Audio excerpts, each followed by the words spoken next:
শুক্রবার রাত থেকেই তো শিবরাত্রি শুরু হয়ে গেছিলো, তবে আমি উপোসটা করেছিলাম শনিবার দিন।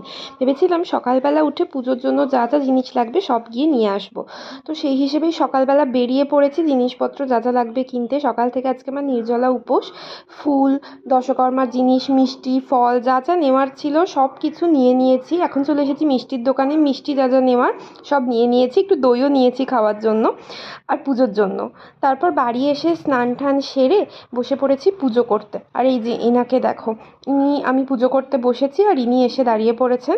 যখন থেকে আমি পুজো করতে এসেছি প্রথমে দাঁড়িয়েছিলেন কিছুক্ষণ আমার মুখের দিকে তাকিয়ে, তারপর বসে পড়লেন। তারপর আমি বাবার মাথায় জল ঢাললাম, জল ঢেলে পুজোটা কমপ্লিট করলাম। আর ইনি তো বসে থাকতে থাকতে ঘুমিয়েই পড়েছেন, প্রসাদের অপেক্ষায় বেসিক্যালি।